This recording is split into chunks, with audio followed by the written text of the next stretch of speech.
오늘 호세아서 7장 1절로 16절 말씀을 중심으로 여기 네 가지 비유가 나오지요.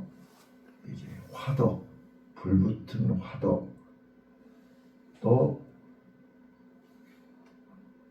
두 번째 뒤집지 않는 전병, 또 비둘기, 어리석은 비둘기, 그 다음에 마지막 속이는 활, 이런 비유로 하나님을 떠난 이스라엘 백성들의 죄, 그들을 치료하려고 하나님은 치료하려고 입원을 시켰는데, 입원해서 검사를 해보니 머리끝에서 발끝까지 성한 데가 한 군데도 없다는 거예요. 총체적으로 썩을 대로 썩었다. 그래서 그거를 비유로 불붙는 화덕,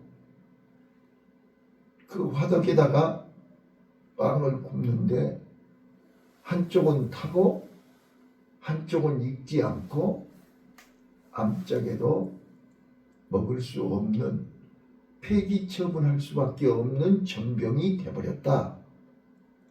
그래서 그들은 어리석은 비둘기처럼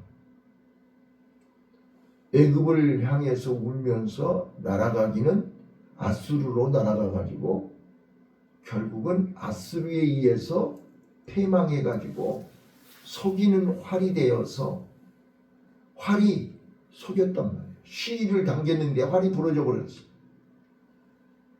아수르에게 도움을 청했더니 아수르가 잡아먹어 버렸어.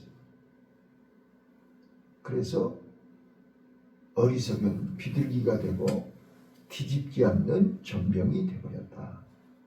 하나님이 그들을 치료하려고 했는데 그들의 마음은 하나님을 떠나서 하나님의 말씀을 듣지 않는다. 받아들이지 않는다. 그래서 저는 오늘 하나님의 치료를 거부하는 이스라엘을 호세아 선지자는 뒤집지 않는 전병이다. 여러분, 자, 우리 마음이 어디를 향하고 있는가? 어리석은 비둘기처럼 오늘 저는 뒤집지 않는 전병이라고 하는 말씀 속에서 우리가 그동안 알지 못하는, 들어본 적이 없는 이스라엘 백성들의 이 타락한, 이스라엘 백성들이 바알을 그렇게 섬기고 바알의 목을 매는 이유를 말씀드리려고 해요. 그것이 뒤집지 않는 전병이에요. 겉은 한쪽은 다 타버리고 한쪽은 익지 않고 먹을 수가 없어요. 이게 뒤집지 않는 전병이에요. 자, 그러면 우리 14절 한번 읽어보실래요? 자, 14절 읽어보겠습니다. 14절 시작. 성심으로 나를 부르지 아니하였으며 오직 침상에서 슬피 울리며 곡식과 새 포도주를 인하여 모이며 나를 거역하는도다. 자, 이 14절 한 절만 제대로 이해하면 뒤집지 않는 전병을 이해할 수 있어요. 자, 바알 의식이요. 바알 의식이, 왜 바알을 섬기는 사람들은 우리 갈멜산에서요. 나 좀 봐봐요. 갈멜산에서 바알 제사장들과 이 엘리야가 850대 1로 목숨을 걸고 아방 앞에서 어느 신이 진짜 신인가를 대항할 때 그들이 아무리 신을 부르고 바알 해도 아무 소식이 없으니까 나중에 어떻게 했죠? 자기 몸을 자해했어요. 자해하면서 바알을 불렀지만 소식이 없었어요. 그때 엘리야가 니네 신은 주무시나 보다. 깨워라. 자, 잘 들어보세요. 이게 바로 바알 의식의 핵심이에요. 자, 바알은 뭐하는 신이죠? 풍요의 신이라고 그랬잖아요. 비를 오게 해가지고 곡식과 포도가 잘 있고 곡식이 잘 돼서 풍요롭게 하는 신이 바알 신이라고 그들은 믿었단 말이에요. 자, 곡식과 포도를 있게 하시는 이는 하나님입니다. 하나님을 떠난 인간들은 가짜에 속는 것입니다. 그래서 가짜가 적그리스도고 거짓 선지자고 이단이란 말이야. 그런데 바알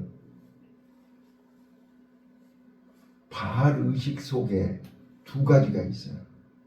바알 의식 속에 두 가지가 있는데, 하나는 이제 슬피 우는, 침상에서 슬피 우는 애도 의식. 한번 따라서 해봐요. 이거는 처음 듣는 얘기니까 한번 따라서 해봐요. 애도 의식. 애도 의식은 뭐냐면 바알이 죽었다 그 말이에요. 자, 겨울은, 옛날이나 지금이나 겨울은 농사를 질 수가 없잖아요. 농사를 질 수 없으니까 바알 신이 죽었다 그 말이에요. 아무것도 할 수 없잖아요. 그래서 바알 신이 아무것도 할 수 없기 때문에 바알 신이 죽었다 이렇게 얘기했단 말이에요. 자, 그러면 죽은 바알 신을 살려야 되잖아요. 자, 봐봐요. 대만의 빠이빠이 신 섬기는 사람들도 음력 보름이 되면 죽은 조상이 다시 자기 집으로 찾아오게 하기 위해서 온 신을 다 부르고 줄포금탄을 터뜨리면서 주무시는 신을 깨워서 자기 집에 와서 축복을 빌으라고 하는 의식이, 그런 의식이 있단 말이에요. 바알 신도 마찬가지예요. 자, 그래서 죽은 바알을 슬피 우는 게 침상에서 슬피 우는 의식이에요. 이거를 애도 의식이라고 해요. 그래서 지금 14절에 이스라엘 백성들이 침상에서 슬피 울잖아요. 그러면 우리가 볼 때 어때요? 아, 회개하나 보다. 이제 제대로 울면서 기도하나 보다. 근데 그들은 하나님 앞에 기도하는 게 아니라 침상에서 슬피 우는 것은 바알의 애도의식을 행하고 있는 것이다. 그 말. 자, 그 다음에 이제 14절 또 계속 보세요. 그 슬피 우는데 무엇 때문에 슬피 운다고요? 거기 써졌잖아요, 지금. 자, 보세요. 성심으로 나를 부르짖지 아니하였으며 오직 침상에서 슬피 부르짖으며 곡식과 새 포도주를 인하여 모이며 나를 거역하는도다. 자, 그러니까 그들이 지금 침상에서 슬피 울고 부르짖는 것은 하나님께 하는 게 아니고 바알에게 하는 거예요. 바알의 애도의식을 행하고 있는 거예요. 곡식과 포도주를 위해서. 자, 그러면 이제 그 다음 의식이 있어요. 애도의식 다음에 슬피 울었더니 죽은 바알이 살아났어요. 그러니까 슬피 울면 살아난다는 거예요. 이제 살아났으니까 어떻게 해야 돼요? 곡식을 맺고 열매를 맺으려면 결혼을 해야 되잖아요. 사람이 결혼을 해야 생산을 하는 거잖아요. 그래서 따라서 해봐요. 매음의식. 그래서 바알 신을 섬기는 사람들은 바알 신당의 여신들, 그러니까 여자 신도들이 이 살아난 바알 신하고 결혼식을 해야 된다. 봐봐요. 지금 통일교라든지 이단들이 이제 피가림, 이제 매음을 하는 것이 바로 이거란 말이에요. 그래서 바알 신이 살아나서 결혼을 해야 이제 생산을 할 수 있는 거예요. 열매를 맺을 수 있는 거예요. 자, 그래서 그들은 신당에 가서 행음을 하고 신당에 가서 슬피 울고, 이거는 바알 의식 속에 있는 거예요. 근데 얼핏 보면 그들이 회개하는 것 같이 보이잖아요. 슬피 울고 기도하니까. 근데 그들은 하나님 앞에 기도하는 것이 아니라 곡식과 포도주를 위해서 부르짖고 있다. 하나님을 배신하는 것이다. 하나님을 거역하는 것이다. 이래서 뒤집지 않는 전병이다. 그런데 그들은 어리석은 비둘기처럼 하나님을 찾아오는 게 아니라 아수르를 찾아가고 애굽을 향해서 울고 있다. 지금 그들은 번지수를 잘못 찾아서 바알 신에게 곡식과 포도주를 달라고 기도하고 있다. 이게 뒤집지 않는 전병입니다. 누가요? 하나님의 백성들이요. 하나님의 자녀들이요. 자, 오늘 뒤집지 않는 전병이라는 제목 속에 세 가지 비밀이 들어있습니다. 자, 첫 번째는요, 1절부터 7절까지 불타는 달궈진 화덕입니다. 화덕은 여러분 봐보세요. 겉으로 볼 때는 멀쩡한데 안에가 부글부글 끓죠. 달궈진 화덕이에요. 우리 겉으로 볼 때는 멀쩡한데 속에가 욕망이 가득해요.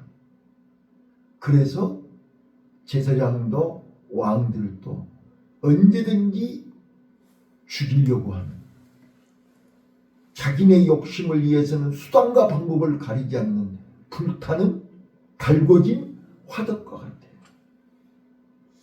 자, 여러분, 오늘 나와 여러분의 마음이 하나님을 떠나버리면, 하나님을 떠난 인간의 마음 속에는 달궈진 화덕과 같아요.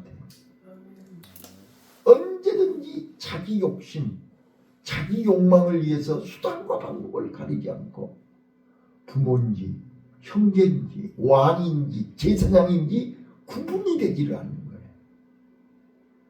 이게 거기 그렇게 써졌잖아요. 자, 한번 봐보세요. 4절 볼게요. 4절. 자, 4절 읽어보세요. 시작. 저희는 다 간하는 자가 빵 만드는 자에게 달궈진 화덕과 같도다. 저희 반죽을 뭉침으로 발교되기까지만 불일으키기를 5절. 우리 왕의 날에 방백들이 술의 뜨거움을 인하여 병이 나며 왕은 오만한 자들로 더불어 악수하는도다. 저희는 엎드려 기다릴 때에 그 마음을 화덕같이 예비하니 마치 빵 만드는 자가 밤새도록 자고 아침에 피우는 불을 일으키다. 그래서 7절 저희가 다 화덕같이 뜨거워져서 그 그 재판장들을 삼키고 그 그 왕들을 다 엎드려지게 하며 저희 중에는 내가 부르짖는 자가 하나도 없더라. 내게 부르짖는 자가 하나도 없어. 다 자기네들의 욕심을 위해서 왕도 재판관도 다 죽이는 거예요. 오로지 자기 욕심을. 이게 달궈진 화덕입니다. 네. 온통 그 마음 속에는 욕심밖에 없어요. 자기네들의 욕망이 부글부글 불타고 있는 거예요. 마치 화라산을 보셨죠? 용암이 부글부글 끓고 있는 거예요. 그래서 그거에 폭발해버리면 막 엄청나게 화산재가 온 땅을 덮어버리는 거예요. 자, 두 번째입니다. 그래서 이 뒤집지 않는 전병은 겉과 속이 다릅니다. 겉으로는 화려한 척 하는데, 화려하는데, 멋있는데, 아름다운데, 속은 욕심이 부글부글 끓고 있습니다. 그래서 자기 뜻대로, 자기 생각대로, 자기 고집대로, 자기 마음대로, 자기 기분대로 안 되면 엎어버리는 거예요. 그게 뒤집지 않는 전병입니다. 그래서 신앙과 삶이, 교회와 가정의 삶이 전혀 다릅니다. 이중인격입니다. 자, 두 번째, 이 뒤집지 않는 전병은 정체성을 상실해 버린 것입니다. 자, 8절 9절 읽습니다. 시작. 에브라임이 열방에 혼잡되니 저는 곧 뒤집지 않는 전병이로다. 저는 이방인에게 그 힘이 삼켰으나 알지 못하고 백발이 얼룩얼룩할지라도 깨닫지 못하는도다.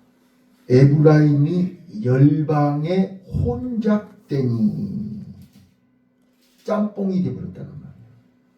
정체성을 잃어버렸다는 말이에요. 순수성을 잃어버렸다는 말이에요. 네. 거룩해야 되는데 짬뽕이 되어버렸다. 이게 정체성을 잃어버린 거예요. 오늘 우리는 하나님의 자녀, 하나님의 백성, 하나님의 일꾼이라는 뜻이 뭐예요? 거룩하다는 거잖아요. 구별된 거잖아요. 누가 뭐라 해도 우리는 구별되어야 되는 거잖아요. 아무리 우리가 세상에 살고 있어도 세상 사람들하고는 구별되어야 되는 거잖아요. 그런데 여기 뭐요? 에브라임은 열방에 혼잡됐다. 짬뽕이 되어버렸다. 저는 이방인에게 그 힘이 삼키웠습니다. 이방인을 살리는 게 아니라 이방인에게 삼켜버렸다. 자, 우리 주변의 성도들을 봐보세요. 이방인에게 삼켜가지고 주일날도 예배드리다가도 오라고 하면 가야 돼요. 우리가 그들을 인도하는 것이 아니라 그들에게 삼켜버렸어요. 이게 뒤집지 않는 전병이에요. 쓸모가 없어요. 먹을 수가 없어요. 자, 그들은 백발이 얼룩얼룩할지라도 깨닫지 못하는도다. 무지하여 알지를 못하는, 마음에 하나님이 없으니, 마음에 지혜가 없으니, 마음에 말씀이 없으니 깨닫지를 못하는 거예요. 이게 뒤집지 않는 전병이에요. 먹을 수가 없어요. 한쪽은 탔고 한쪽은 안 익었는데 어떻게 먹냐 말이에요. 깨닫지를 못하는 거예요. 자, 오늘 정체성을 상실해버리면 짬뽕이 되어버립니다. 정체성을 상실하면 순결함을 잃어버려요. 거룩함을 잃어버려요. 이것도 아니고 저것도 아니에요. 죽도 밥도 아니에요. 먹을 수가 없어요. 이게 뒤집지 않는 전병이에요. 하나님을 떠난 인생, 하나님을 떠난 삶은 뒤집지 않는 전병이에요. 나는, 내 마음은 지금 뒤집지 않는 전병처럼 한쪽은 타고 한쪽은 안 입고 아무짝에도 쓸모가 없어요. 그래서 세 번째, 뒤집지 않는 전병은 결국 먹을 수가 없어서 버려야 돼요. 폐기 처분해야 돼요. 자, 거기 보세요. 방금도 읽었지만 성심으로 나를 부르지 아니하였으며 오직 침상에서 슬피 부르짖으며 곡식과 포도주를 인하여 모이며 나를 거역하는도다. 15, 16절입니다. 시작. 내가 저희 팔을 연습시켜 강건하였으나 저희는 내게 대하여 악을 꾀하는도다. 저희가 돌아오나 높으신 자에게로 돌아오지 아니하니 속이는 활과 같으며 그 방백들은 그 혀에 거친 말로 인하여 칼에 엎드려지리니 이것이 애굽 땅에서 조롱거리가 되리라. 결국은 조롱거리가 되고 결국은 먹을 수 없어서 아깝지만 쓰레기통에다 버려야 되는 그런 존재가 되고 만다. 말씀 정리합니다. 오늘 우리는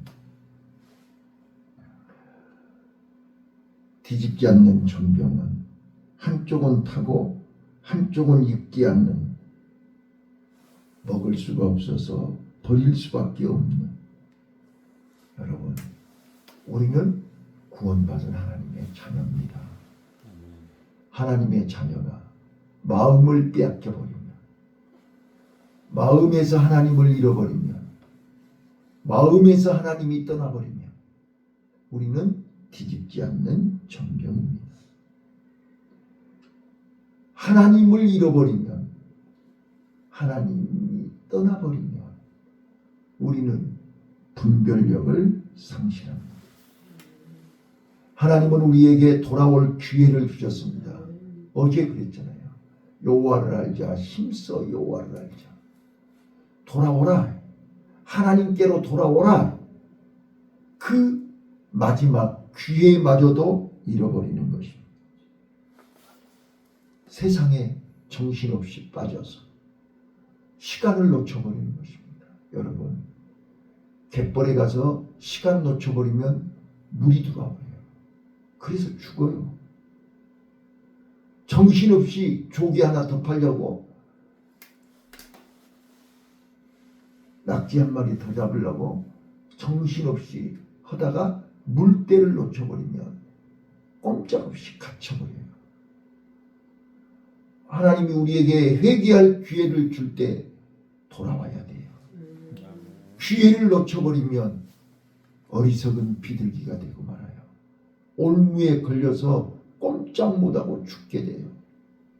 오늘 우리는 나는 뒤집지 않는 존병이 돼서는 안 된다. 내 마음을 다시 한번 추스리시고, 내 마음을 다시 한번 돌아보시고, 내 마음이 하나님을 향하고 내 마음이 하나님을 떠나지 않는 참으로 거룩을 생명처럼 여기는, 오늘도 거룩함을 지키기 위해서 몸부림치는 복된 하루가 되시기를 예수님 이름으로 축원합니다. 아멘.